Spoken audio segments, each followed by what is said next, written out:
internauta, telespectador da TV Master, canal 20. Estamos juntos nessa manhã de terça-feira, hoje 11 de junho. Hoje comemora-se o Dia da Marinha e também do Educador Sanitário. Parabenizamos a todos pela passagem do seu dia. Devo lembrar a todos que nós devemos continuar orando intercessoriamente pelo Estado de Israel, pela estratégia, inclusive, que Israel está tendo. Tivemos êxito esta semana agora que passou, onde um soldado pagou com a vida para resgatar 4 reféns. Foi uma vitória. E aí alguém pode dizer, que vitória foi essa que Israel, um soldado sacrificou-se, deu a sua própria vida para resgatar 4 reféns? É que eles valorizam a vida e não importa se eles vão até oferecê-la em sacrifício, conquanto que a nação seja defendida, o Estado de Israel possa continuar existindo. Por isso eles dão sangue, eles se dão e doam a própria vida. Essa lição deve ficar gravada em nossas memórias, até porque Jesus fez isso. Jesus derramou seu sangue para que todos nós fôssemos resgatados da condenação do diabo e também do inferno. Então, isso está no sangue do judeu. O próprio Jesus deu o maior exemplo. Ele ocupou o lugar da cruz em meu lugar e em seu lugar, para que nós obtivéssemos a salvação, fôssemos resgatados, fôssemos libertos. Assim como aqueles reféns, um soldado pagou com a vida, Jesus fez muito mais do que isso na cruz do Calvário.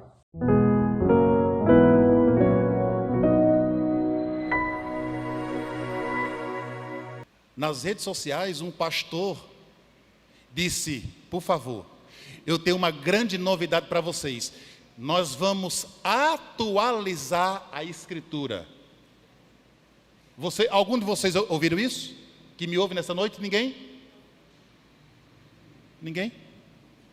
O senhor? Vamos relativizar as Escrituras. Porque muitas coisas foi para os primeiros séculos da igreja cristã. Não, irmãos. Nós não vamos relativizar a Escritura. A Escritura, como dizia Billy Graham, ela é mais atual do que o jornal que irá circular amanhã nas ruas de Nova York. Porque, irmãos, ela é a palavra de Deus.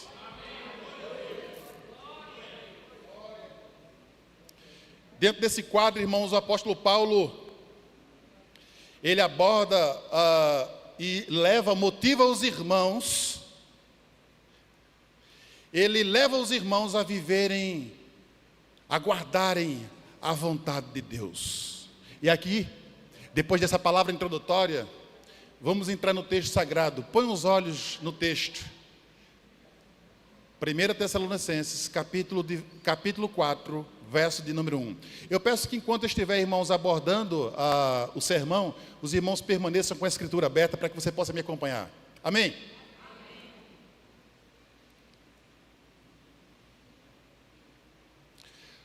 Observe comigo, irmãos, no verso 1.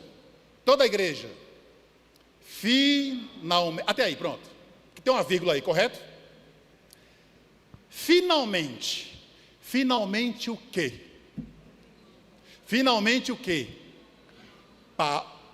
Paulo estava dizendo aos irmãos, finalmente, Paulo estava fazendo uma retrospectiva dos capítulos 1, 2 e 3. Isso significa esse finalmente. Paulo está dizendo, olha, finalmente, eu preciso dizer a vocês que vocês começaram muito bem na vossa caminhada cristã. Finalmente. E ele dá andamento ao verso de número 1, finalmente. Nós vos rogamos e exortamos no Senhor Jesus que, como de nós recebestes, quanto à maneira porque deveis viver e agradar a Deus, e efetivamente estáis fazendo, continueis progredindo cada vez mais. Paulo estava dizendo, ei, vocês começaram bem, vocês, mesmo neófitos na fé, Houve pouco tempo para Paulo discipulá-los, foram 4 semanas, mas foi suficiente para eles abraçarem e viverem à luz do Evangelho. E qual é a abordagem do apóstolo? Por favor, prossigam, aprendendo, colocando em prática e vivendo para a glória de Deus. E aqui eu queria deixar essa palavra a você, meu irmão. Talvez você é neófito na fé, está aqui na igreja 6 meses, 1 ano, 2, 5, eu não sei. Você que está na igreja aqui há 50 anos, há 80 anos, por favor, prossiga com o coração aberto, aprendendo as verdades de Deus e vivendo para a glória de Deus. Pastor, mas a minha família, ela é uma bênção. Nós temos 40 anos, 50 anos de matrimônio. Enquanto estivermos aqui, irmãos, nós sempre estaremos aprendendo as verdades de Deus, sempre.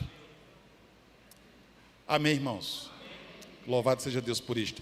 Veja comigo no verso de número 2, assim diz a palavra de Deus. Verso 2: porque estáis inteirados de quantas instruções vos demos da parte do Senhor. Paulo instrui os irmãos, a partir de Cristo. O ensinamento que Paulo instrui a igreja não partiu dele, irmãos, mas partiu de Cristo, partiu de Jesus. E isso Jesus, irmãos, não fez visivelmente. Jesus não chegou na igreja, se revelou visivelmente, disse assim: ei, eu estou aqui hoje à noite, eu quero ensinar vocês a andarem em santidade, praticarem a pureza, viverem para a glória do meu nome. Não foi assim que Jesus fez. Jesus se utilizou, irmãos, dos seus santos ministros, de Paulo e Timóteo. E hoje a maneira pela qual, irmãos, Deus tem bradado ao nosso coração, Deus nesse púlpito, Deus tem se utilizado de homens e mulheres, tementes ao seu nome, fiéis à palavra de Deus, para anunciar toda a verdade de Deus e abençoar esta santa comunidade cristã. Às vezes, irmãos, eu me deparo com irmãos dizendo: como é que foi o culto? O culto foi uma bênção. Qual foi o texto? O texto eu não lembro, mas foi uma bênção o culto. Qual foi o tema da mensagem? O tema da mensagem eu não sei, mas o culto foi forte. Irmãos, a única maneira de nós desfrutarmos de um culto forte é quando sobe ministros fiéis à palavra de Deus e prega essa verdade fielmente ao coração da igreja de Cristo. Amém, irmãos? Portanto, não espere revelações extraordinárias. Deus pode falar, sim, Deus é soberano. Pastor, mas é porque eu queria que Deus falasse, sabe, de uma forma mais estridente ao meu coração. Sabia qual é a minha recomendação, irmãos? Abra a Bíblia. Mas eu queria ouvir a voz de Deus mais alto. Leia a Bíblia em alta voz, que Deus bradará ao seu coração. No verso de número 3, irmãos, Paulo aborda a vontade de Deus para aqueles irmãos, para aquela igreja. No verso 3. Vamos ler, irmãos, o verso 3, todo mundo junto, em uma leitura congregacional, verso de número 3. Vamos lá? Pois essa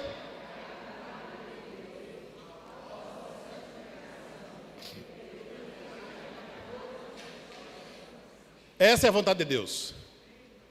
Paulo falou: sabia qual é a vontade de Deus? É que vocês como igreja, vocês vivam em santificação. Vocês lembram do contexto de que a igreja foi salva, retirada de um meio cultural caído, pecaminoso, de impureza sexual, da erotização, de cultos Há personalidades que afrontam a santidade e a glória de Deus.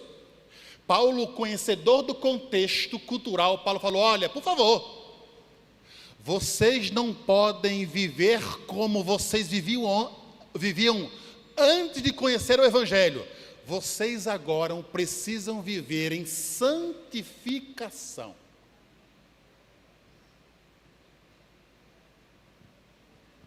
E aqui, irmãos, vai uma pergunta: como é que eu devo andar em santificação? No nosso cotidiano, cuidando dos filhos, regando o santo matrimônio e rogando a Deus que o Senhor sustente o santo matrimônio por sua graça. Como é que as famílias cristãs, elas devem revelar, apontar a glória de Cristo no seio desta família? No casamento, no trabalho, nos relacionamentos com os pais. E tudo quanto fizermos, que seja para a glória de Deus. Amém? Irmãos, eu lembro-me há alguns anos atrás, eu tinha um comércio aqui em Campina Grande.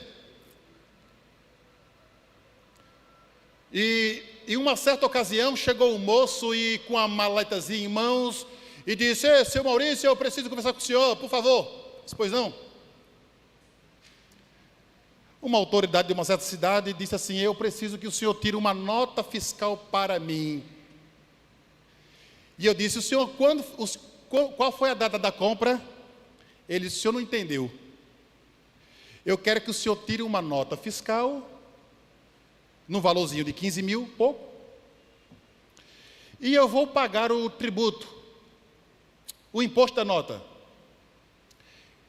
Ele se identificou e eu falei: moço, eu não trabalho assim.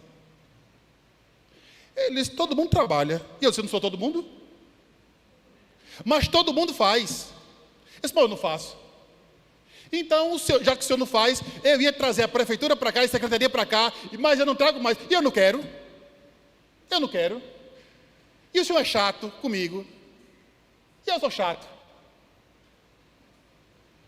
Andar em retidão hoje tem um preço. E a pergunta é: você está preparado para abraçar o preço? Porque, irmãos, quando nós não fazemos o que o mundo em delitos e pecados quer que nós façamos, as pessoas irão nos discriminar e nos rejeitar. Irmãos, que o mundo nos rejeite. Nós estamos preocupados, irmãos, mais em adorar a Deus do que obedecer aos homens. Portanto, irmãos, fazendo qualquer outra coisa, nós como crentes, envolvendo a nossa família, que tudo seja para a glória de Deus. Eu nem emiti a nota, nem deixei de vender, e Deus, irmãos, me sustentou em todo o período que eu estava no comércio, e Deus tem me sustentado até o dia de hoje. A única coisa que me faltou, irmãos, nesses últimos anos, foi cabelo, mas eu estou plenamente satisfeito e contente em Deus, sem nenhum problema com isso.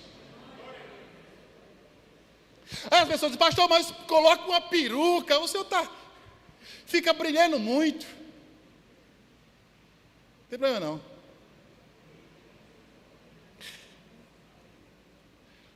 Pode lhe faltar tudo, que no seio de sua casa não falte a presença de Deus.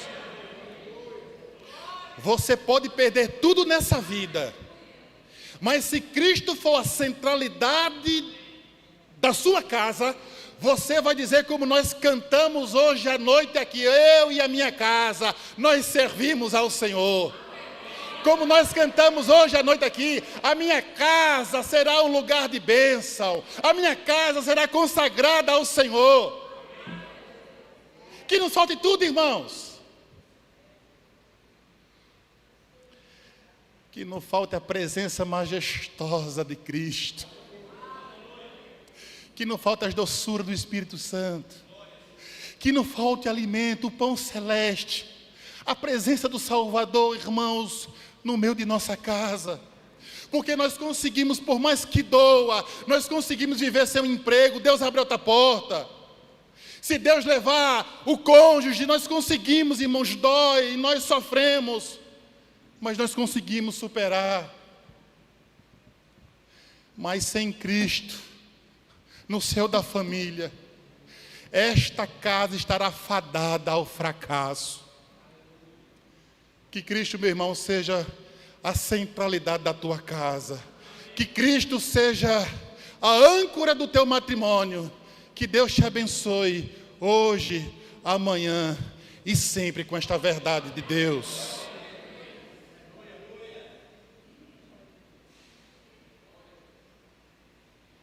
Após, irmãos, essa abordagem do apóstolo Paulo sobre o desejo de Deus na santificação da família, no verso de número 3, ele aborda um ponto significativo para aquilo que nós estamos tratando hoje à noite. E o ponto é, no verso de número 3, no final, irmãos, o que é que Deus fala? Toda a igreja, na parte B do verso 3, que vos abstenhais da prostituição. Primeiro, o que é o adultério? O adultério é o sexo fora do casamento. O que é a prostituição? A prostituição envolve dinheiro, negócios. E o que é a fornicação? A fornicação é quando dois jovens cometem um ato sexual. Isso é fornicação. E Paulo estava dizendo, por favor, observem como vocês vivem. Lembrem-se de que Deus vos tirou de um contexto promíscuo e pecaminoso, de uma cultura decaída em delitos e pecados. E que o adultério não venha a existir no meio de vocês. Palavra de Paulo. Que a prostituição não viva no seio da vossa casa. E nem muito menos vocês pais. Paulo dizendo que vocês possam trabalhar, fazer com que os vossos filhos não vivam em fornicação. Você jovem que está me ouvindo nessa noite, o namoro deve ser santo. Algum jovem aqui, só dê um sinalzinho. O jovem pode dizer amém? Amém? Algum jovem namorando? Ninguém? Vocês? Amém, amém. O namoro cristão deve ser santo. Amém? Vocês que estão namorando, sexo só depois do casamento. Porque o sexo é uma bênção, é prazeroso, mas dentro do santo matrimônio. Mas rapaz, que carequinha abusado, veio lá puxando dentro do mato para dizer que sexo é pecado. No meu namoro, sim, é pecado. Não sou eu que digo, é a palavra de Deus. 1 Coríntios, capítulo de número 7. Pastor, como o Senhor está atrasadíssimo.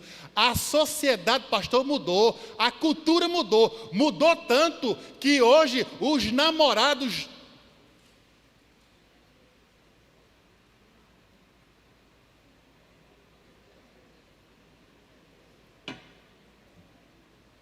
Que os namorados dormem na casa das namoradas. Isso, irmãos, pode acontecer com lares não cristãos. Mas lá cristão, você pai e mãe, você tem toda a autoridade, a autonomia para dizer, aqui não, porque esta casa, esta família, ela foi santificada a Deus. Quando o pai abre precedente para que jovens, o filho, a filha, aceite essa pecaminosidade, vocês estão afrontando a santidade de Deus. E hoje está assim. Ah, pastor, está tudo liberado. Pastor, século 21, por favor, não é século 1 nem 2. Não, irmãos. A palavra de Deus permanece inalterada. Segundo depois eu chego para os casados. Vocês que estão namorando, o namoro, ele deve ter propósitos santos.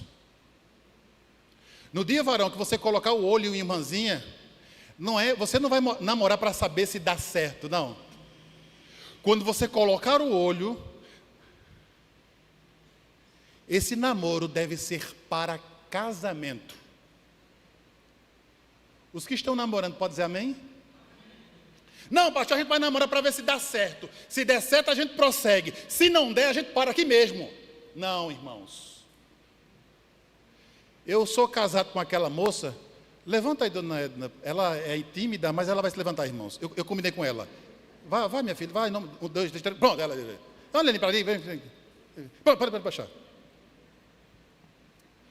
Eu sou casado com aquela moça fazem 25 anos. 4 de namoro, noivado, e 25 anos de matrimônio. Quando Deus me salvou, irmãos, ela foi a minha primeira namorada na igreja, primeira noiva, primeira e última esposa em nome de Jesus Cristo. Amém? Amém. Eu não sei aqui na igreja do Calvário, pastor Bosco, mas de vez em quando eu chego em igrejas, pastor, minha namorada. E eu disse, cadê a outra? Já renovei o contrato, o senhor está atrasado. A fila andou, pastor. O negócio está muito atualizado, irmãos. Foi o que aconteceu. Pastor, eu depois de 5 anos de namoro, eu vi que não rolava, não tinha química. Não tinha alma gêmea. Irmãos, alma gêmea só serve na música de Fábio Júnior. E esse moço que canta Almas Gêmeas foi o que casou, parece-me, se não me falha a memória, se eu estiver equivocado, umas sete vezes. Casamento não é sobre almas gêmeas. Casamento é sobre 2 pessoas que fazem coisas distintas e que se reúnem para viver para a glória de Deus. Eu estou ali diante de um casal que congrega conosco. Um, irmãos, é caminhoneiro, olha só, carreteiro. E a esposa é gestora na área de educação. Aí eu fiquei olhando, o que é que tem a ver, irmãos? Carreta, caminhão, professora, gestora. Casamento é isso. Casamento não é sobre 2 pessoas que faz rally juntas, que faz alpinismo juntos, que anda de trilha, que faz ciclismo junto. Não é sobre isso casamento. Casamento são pessoas distintas, com vontades distintas, costumes distintas, que quando se reúnem em casamento, em santo matrimônio, ambos viverão para a glória de Deus. Amém, irmãos? Segundo, sobre o casamento. Pastor, não deu certo o meu casamento porque o senhor sabe, né? Eu ganho mais do que meu esposo. O meu dinheiro é meu e o dinheiro dele é dele. Que coisa é essa? Nunca vi isso.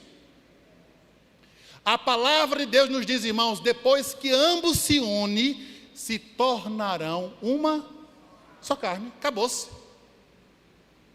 São pessoas individuais, no âmbito de suas responsabilidades, mas no casamento, irmãos, ambos se tornaram uma só carne. Portanto, se são uma só carne, guarde isso aí, meu irmão. Anota aí. Se são uma só carne, logo será apenas uma só renda. Eita. E agora? Você pode dizer amém? Não, o dinheiro é meu, pastor. Não. O carro é meu. Irmãos, cá pra gente, eu acho tão feio isso. No casamento. Carro meu, meu carro. Não é da família, não. O meu salário. Meu bem, o gás secou. É com seu dinheiro. Que negócio estranho. Aí eu fico me perguntando, você mora onde, meu filho? Você não mora junto, não, numa casa só, não? Portanto, irmão, se você quiser glorificar a Deus com as suas rendas, a partir de então, você viverá com a sua renda em comunhão com a sua família para a glória de Deus.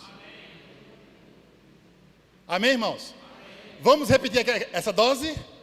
Quando ambos se unem, se tornam uma só. Logo, se é uma só carne, o casal tem apenas uma. Ponto final. Agradeço a você, internauta, telespectador que esteve conosco. Eu convido para que amanhã você esteja conosco para ouvir a conclusão desta tão importante palavra, tão atual para os nossos dias, para todas as famílias. Deus abençoe a você, guarde a sua vida, proteja juntamente com toda a sua família. E nós vamos encerrar o nosso programa ouvindo uma música interpretada pelo conjunto coral Saracali. E até amanhã.